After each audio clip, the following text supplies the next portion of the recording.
this week's episode of Cars.com's On the Road. Get the inside scoop on speed traps. Learn easy auto tips that will save you money. Discover the app that helps you find the right garage. And so much more. Get ready for the ride because the show's about to start.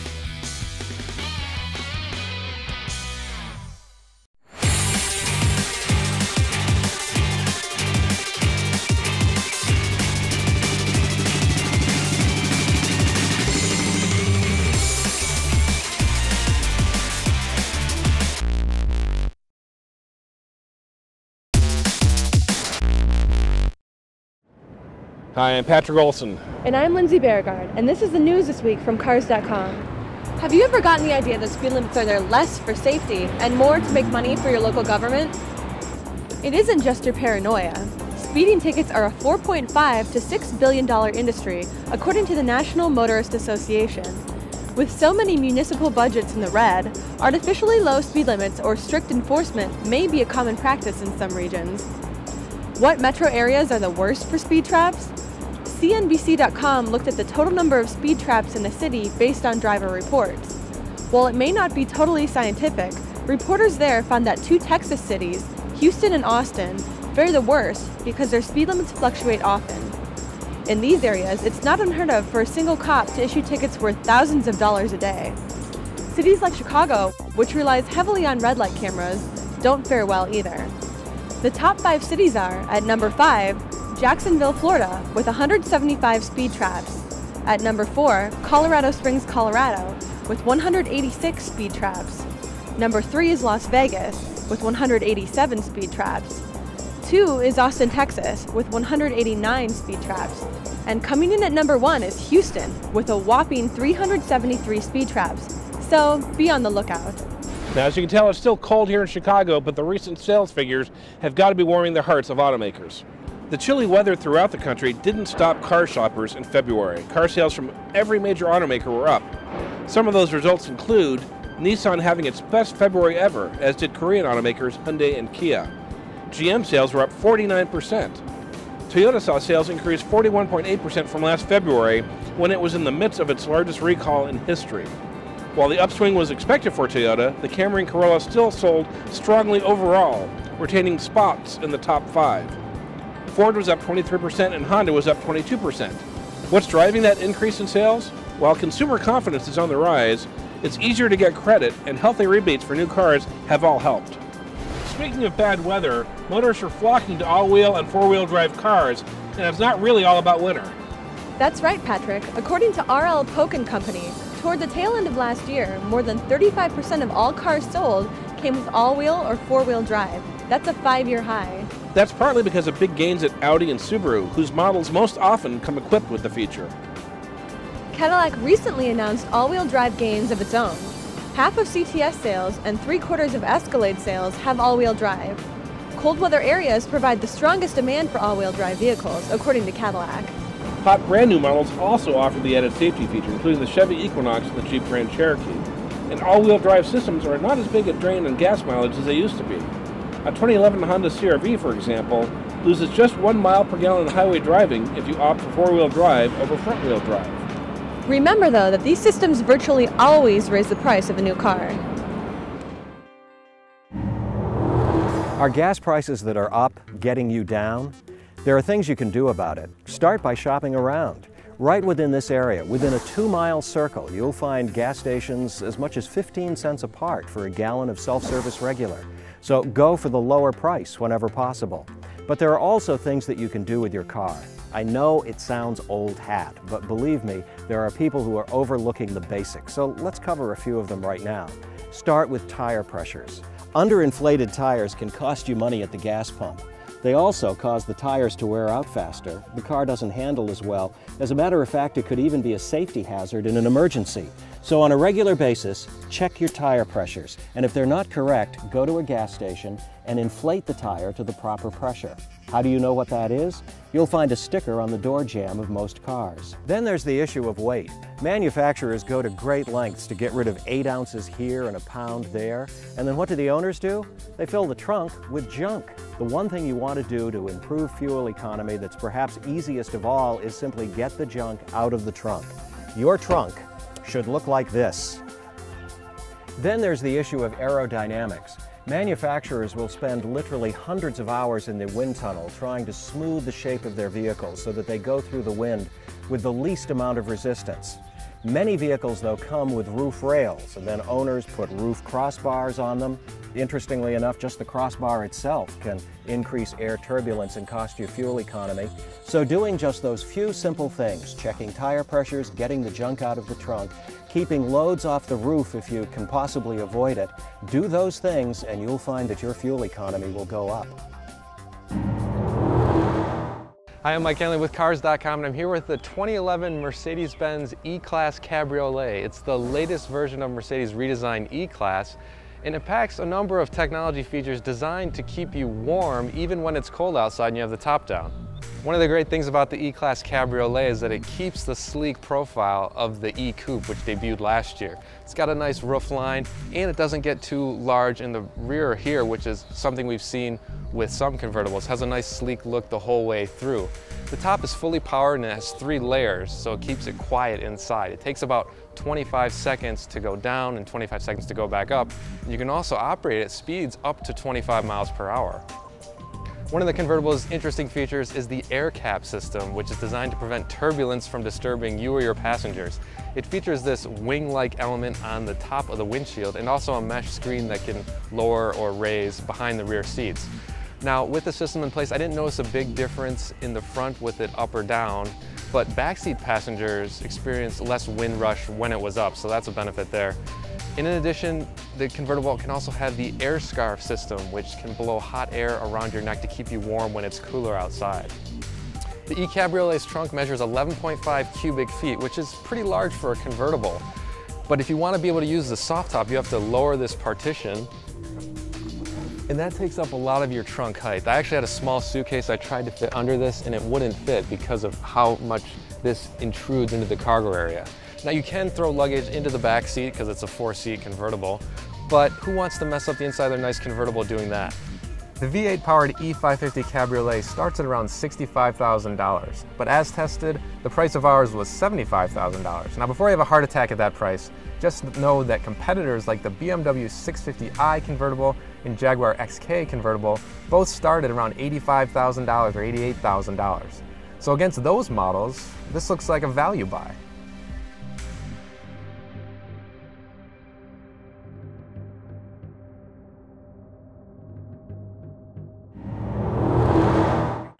The 2009 Toyota Highlander, with just over 30,000 miles on the odometer, this 4-door sport utility vehicle prioritizes comfort, safety, and convenience. It features an automatic transmission, all-wheel drive, and a 3.5-liter 6-cylinder engine. Top features include cruise control, full automatic headlights, reverse sensing system, remote keyless entry, and so much more. With only one previous owner, this Highlander is a steal at under $30,000. This 2-door, 4-passenger 2005 Toyota Camry Solara convertible is still under 75,000 miles. Toyota made sure to keep road handling and sportiness at the top of its priority list. It features an automatic transmission, front-wheel drive, and a 3.3-liter V6 engine. A wealth of standard features means that you don't need to sacrifice, like heated seats, delay-off headlights, a trip computer, heated door mirrors, cruise control, and a power convertible roof. Safety equipment has been integrated throughout. All this can be yours for just under $17,000. Climb into the 2008 Toyota Sienna. It features an automatic transmission, all-wheel drive, and a 3.5 6-cylinder engine. Top features include front fog lights, power trunk closing assist, rear parking sensors, a power rear cargo door, removable floor console, and power front seats. Features such as leather upholstery prove that economical transportation does not mean sparsely equipped. With just over 38,000 miles on the odometer, this Sienna is ready to seat up to 7 for a long time. Priced at just under $32,000,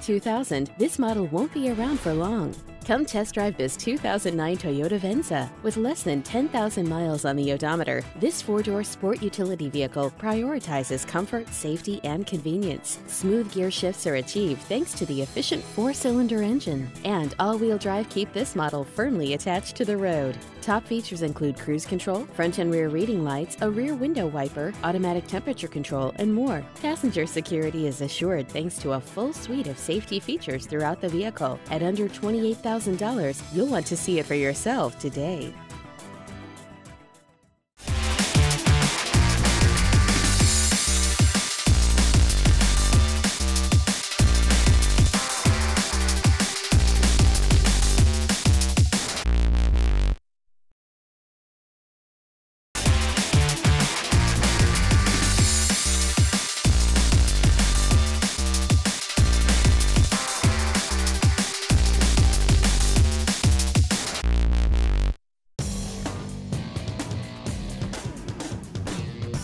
The redesign of the 2011 Jeep Grand Cherokee was nearly complete. Only the famous and optional Hemi V8 and its associated drivetrains were carried over. The body is new, nicely styled, and roomier.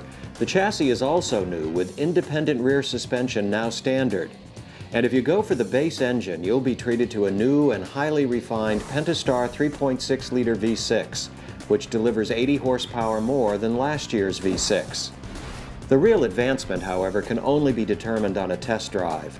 Jeep has managed to bring the new Grand Cherokee up to levels of riding comfort and handling precision associated with the best of the new crossover utility vehicles.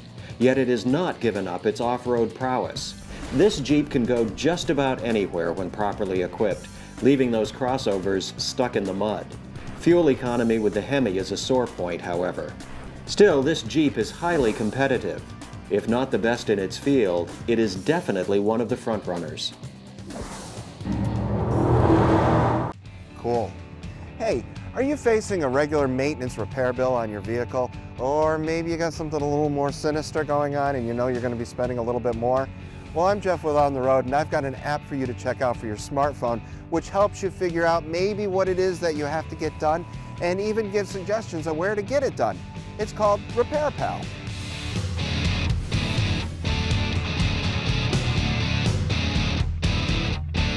So when you launch Repair Pal for the first time, you'll have to put in your vehicle, and you'll see here I've got my 2000 Honda Accord. Now it's starting to get a little bit warm out, and I'm thinking I want to stay cool as I'm driving around in the summer. So maybe it's time for an AC recharge.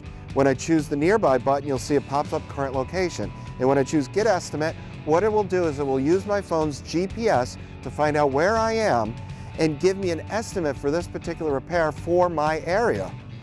Other things that it will do is it will break out the estimate into parts and labor. It'll also give me common misdiagnoses for a particular repair, best practices, and common symptoms. This gives me a little bit more information before I go to the garage. And one of my favorite parts is got to be this Find Shops button.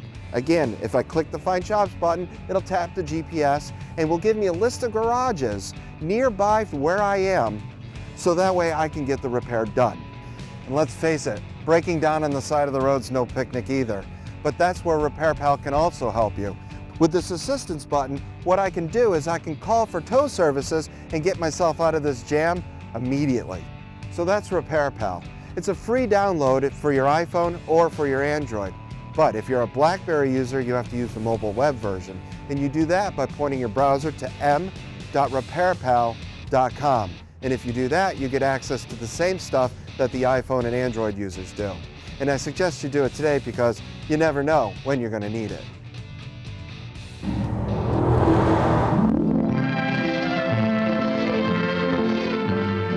With perfect timing, Chevrolet introduces the new Motoramic Chevrolet. What's new? Everything. New show car styling, 3 new drives, new synchro mesh transmission, improved super smooth power glide, or new touchdown overdrive. A revolutionary new ride, a new high-level ventilation system for greater comfort, and new 4-fender visibility. And power, sensational performance and economy with the new Chevrolet. Turbo Fire V8 engines and 2 new Blue Flame 6s. It's the new Motoramic Chevrolet, more than a new car, a new concept of low-cost motoring.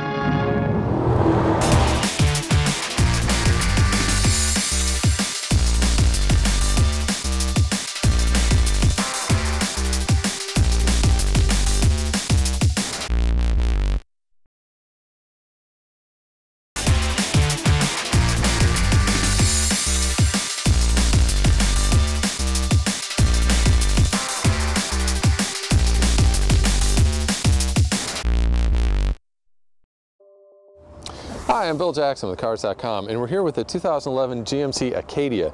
Now, you notice it looks slightly different than other Acadias. That's because this is the Denali, and that's new for 2011. So we're going to look at what makes up that Denali package.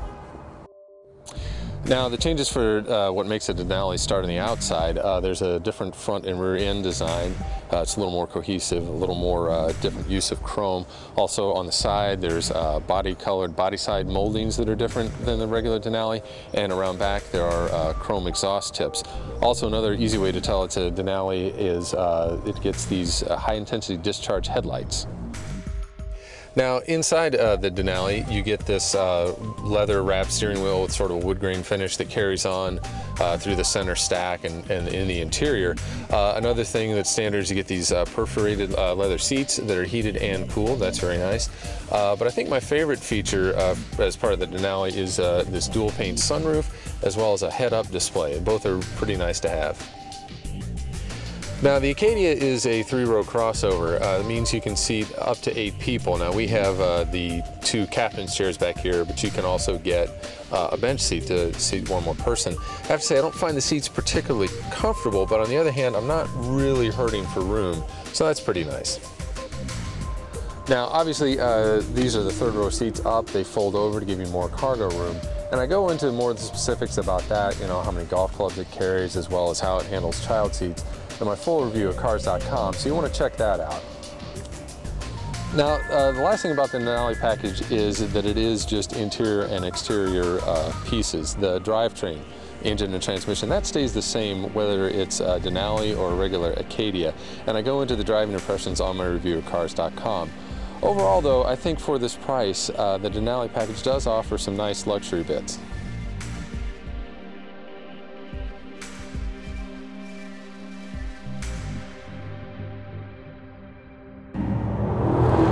This past winter was really harsh. I literally remember when snow on the other side of my driveway was piled up to just about here. But now spring has sprung. The warm weather has arrived. It's time to do some spring cleaning on the family jalopy. And I like to start on the inside. You want to start by pulling the floor mats out. You can actually use a stiff bristle brush to clean these later, and then use a wet dry vacuum cleaner to dry them out and let the drying finish in the sun. And then we want to get some of the, how shall we put it, trash removed. You're going to vacuum the inside with an electric vacuum cleaner. Also, when it comes to upholstery, you want to vacuum along the seats here too and spread the seams open. Grit and grime that collects here can act as a knife, and over time it will actually slice through the upholstery at the stitch points if you don't clean it out. You can also use the vacuum cleaner to clean off surfaces such as the console and the instrument panel, but be sure to switch over to a plush brush so that you don't scratch the plastic. You want to turn this into this. Next, we're going to hose off the entire car, paying particular attention to any grit and grime that's been trapped along the lower door panels and in the rocker panel area. We're going to try to knock that off with just a little bit of water pressure as opposed to with a sponge or a towel wash mitt. However, before I get started, you're probably going to want to move. And I like to start at the bottom of the car, underneath. And you do that because dirt, which is under the car, will actually stick to the car, hold moisture, and it promotes rust. Don't forget to do in under wheel wells too. I use a sponge, although some people prefer a wash mitt, and in this case I'm using water with no soap in it. Generally speaking, you won't need soap, even for a really dirty car that's been through the winter. One suggestion though, if you do use soap, make sure you don't use dishwashing liquid. That will strip any remnants of wax that's on the car right off very, very quickly. Rinse the sponge often.